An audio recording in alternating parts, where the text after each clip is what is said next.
So Don, where are we now? We're at the home of Jack and Dorie Barrett. They have 10 acres that they've developed into kind of a park and garden area here. And this is Jack and Dorie Barrett. How do you And do? they're Hello gonna there. be showing us around today and Hi there, welcome to the seeing our program. garden.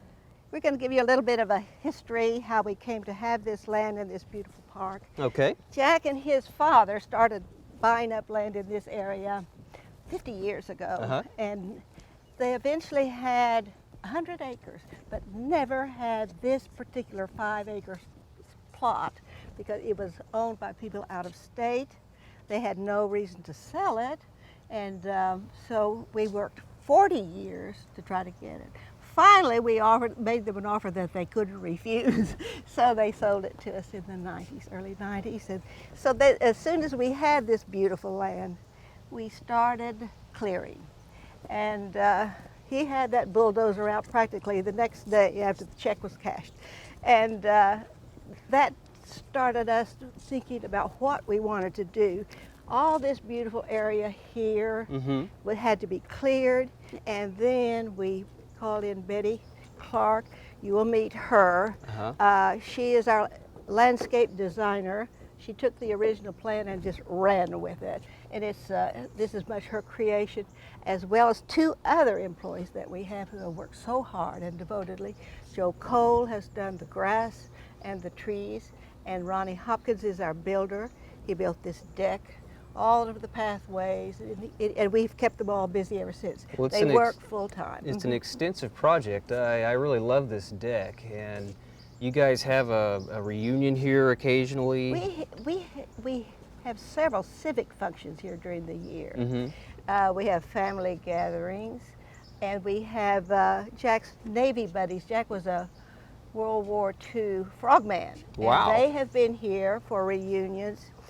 We've also been very generous in weddings and receptions and things like that. It'd be great and for we that. have a lot of fun. We enjoy people, and we're glad to share our pleasure with them. Well, I sure appreciate you inviting us So to welcome, so come and look at your property here. I want you to feel free to look around as much as you want to, and Betty will be showing you the way. Okay, well, I'm interested in meeting Betty.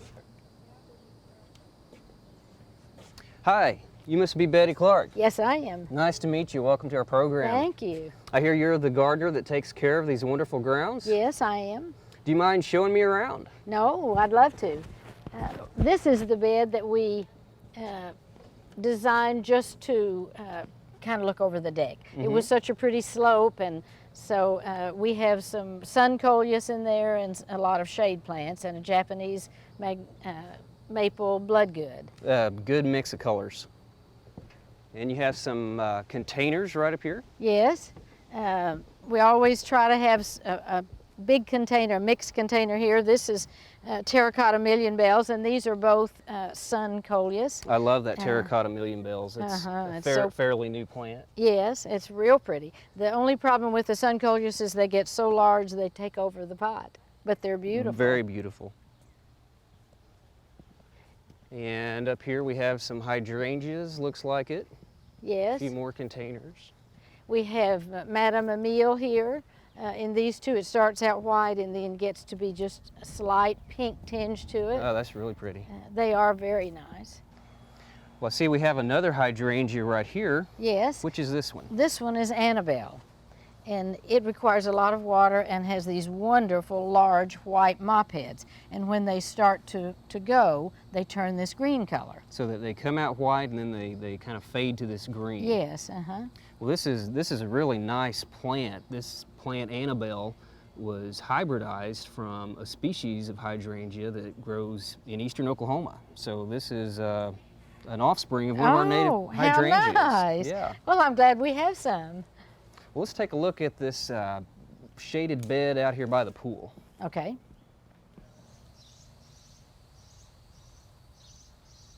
Well, Betty, I really like the color that you have in these beds. I think you've done a really good job of mixing in the other plants with the ground covers. And tell us a little bit about what you have in here. Well, we have impatiens, violets, caladiums that we plant in the summertime, in the spring, and then we have hostas and ivy ground cover and in the wintertime. Okay. And some iris, of course, some really nice iris. I've also put some elephant ears, which haven't come up yet. Okay. I especially like that false holly, the variegated false holly you have back in the back. It's And beautiful, isn't it? yes, I think with a little bit of a protected area, it's able to survive here, I guess. And I never mulch it. It stays just like that. And I cut the branches and take them in for Christmas.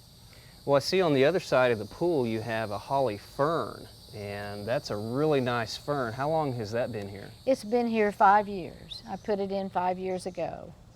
And it stays out all winter, but it's a protected area there around with the fence and under the tree. And I mulch it in the winter, and then it dies back in the winter, and then it comes back in the spring. Comes back, okay. That's another one of those plants that aren't really tremendously hardy here, but in a protected area like that looks really good. Right. Does well. And here, this is the very front of the house, the front courtyard, and all this serpentine brickwork Jack built himself years ago. He did a really good job. Yes, he did, and I think it's so pretty. And the ground cover is Vinca minor, which does really well. When Dorie first started out with this bed, she wanted it to all be a white bed, but we've added a few hostas, and they're not white, but still They look really good. I really like the way the evergreens and the hardscape of this area creates a really nice effect. Well, this looks like an interesting ground cover. Well, these are violets, purple violets. When I came, this was bare dirt, and Dorie said she had tried to find a ground cover that would live under there, and you know, hardly anything will live under cedar trees. Yeah. And so we decided to try the violets, and they have just done beautifully. Yeah, And they multiply and multiply, and they look very lush. The only disadvantage is the deer love the leaves. But it looks like they grow so many it doesn't matter. I know. Well, one morning we came out and all we had was a whole bed of stems. They eat the leaves off and leave the stems. Well, Betty, this is a nice sunny open area, and I hear water up ahead. Yes, this is our water garden. We enjoy it. And over here we have some Coronation Gold Yarrow, which is a really good yarrow because it has a bright color and very good strong stems. Very pretty. We've got some Cleome, which has voluntarily come up, and we have Stelladora lilies all in that bed. And in this bed we have salvia. This shorter salvia is what I think is a really good filler for a lot of beds. It requires very little care. It's very hardy. This has been here for 4 years. It's a good perennial salvia. Yes, it is. And that one's Blue Queen? Blue Queen Meadow Sage is what it's called. Very pretty. And is there a special story about the frog fountains here? Yes. Jack was in the first frogman team in World War II. Wow. And so he has lots of frogs. People give him lots of frogs. And he was in Florida at an auction and found these frogs. Wow. And so he just said he had to have them. Well, I can imagine. And so he brought them back, and we've really enjoyed them. Well, they make a really nice feature. Hey, I especially like this blue shrubby clematis down here. That is It's a really little pretty. bell-shaped clematis, and it's really, it's perennial and comes back every year. Let's take a look at these shrubs up ahead. Okay. Well, these Vitex shrubs are looking really good right now. Looks like they're almost in full bloom, maybe a little bit past, but lots of color. Yes. Is there a special trick you use to prune these? Well, I try to prune them back in the early spring so that they don't get so large, and then I trim up the trunks. So I just think they're so pretty in a little tree form, and then I can have the purple ground cover underneath. Well, that's a really good effect. It's one of my favorite summer flowering shrubs. Oh, me too. It's a wonderful shrub, and very hardy, and Nice blooms plant. all summer long. Yeah. We've really created a good combination with these two perennials. Oh, thanks. In the back is Russian sage, and it's a really nice hardy perennial. You can't ever deadhead it, but you can cut it back in the spring to keep it from being so tall. Well, this is a nice little willow tree. Is there a special story behind this plant as well? Yes, this is a corkscrew willow. And Dorie got an arrangement from someone for her birthday, and it had some of those in it. So I just took them out and rooted them. Wow. And they root really easily if you take the, you know, the end foot of the plant. And this has been here, this is the third year for that. Well, it's doing really well. Yes, it is. I They're like not a those. real long-lived tree, but they are so pretty when they are. And it's especially nice when it's started in a way like you just mentioned. Yes.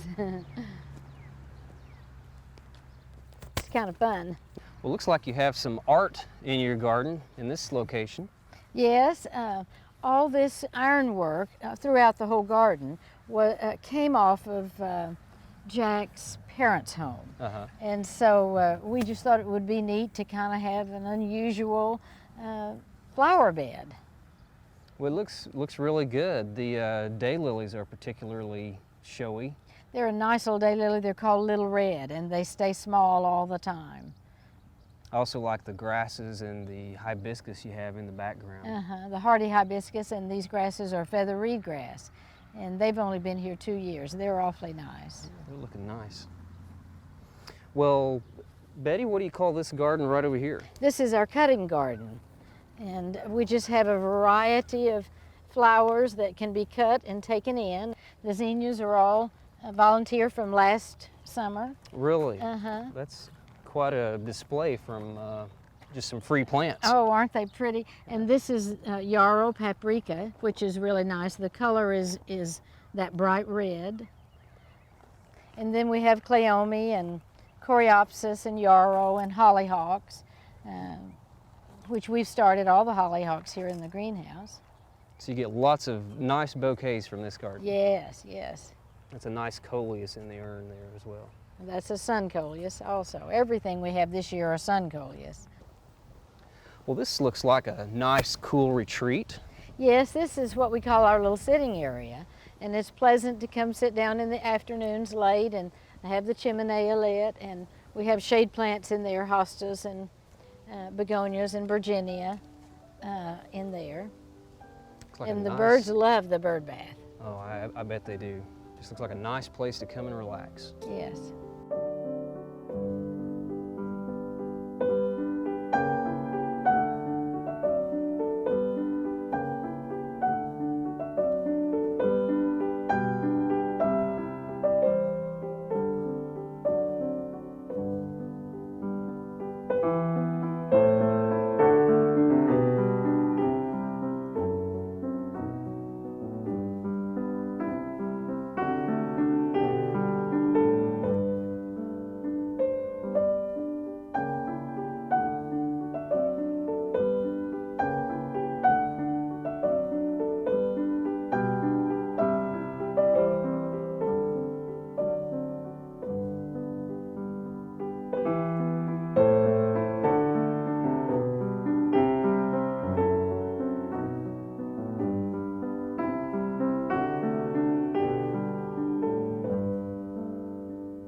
Well, Betty, this is a very interesting area. Looks like a lot of landscaping down here. Looks like you've really been busy in this area. Yes, this is what we call our creek bed, and we have white and pink dogwood trees down here, and the creek is all along, has azaleas all the way up, and we have ferns, and we have a lot of hostas and some astilbes. And it's one of my favorite beds. I bet this is especially showy in the springtime with those azaleas and Oh, dogwoods. Yes, and before the azaleas we have daffodils just blooming all along the creek. Well, I like the way the creek kind of snakes its way through the trees here. Just looks really good. Oh, thank you. Well, I want to thank you folks very much. You're so for welcome, Steve. We've just enjoyed having you so much. All righty. Time been a to show our pleasure. place. Okay. You have a wonderful estate here. Thank you. And thank you, Dawn, for... Thank you for coming down and allowing Pottawatomie County and Seminole counties to be on your show. Thank you. You're welcome. It's been a lot of fun. And Betty, thank you so much for the tour, and I'd like to just point out that Betty is a Master Gardener in Dawn's Master Gardener group here. Yes. And you guys have just been wonderful. Thank you. We appreciate you coming. We hope you've enjoyed this classic from the Oklahoma Gardening Vault. Remember, even though these tips and techniques are timeless, there's always something new to learn in the world of gardening. By subscribing to both Oklahoma Gardening and OK Gardening Classics, you'll have access to a wealth of gardening knowledge, both classic and contemporary.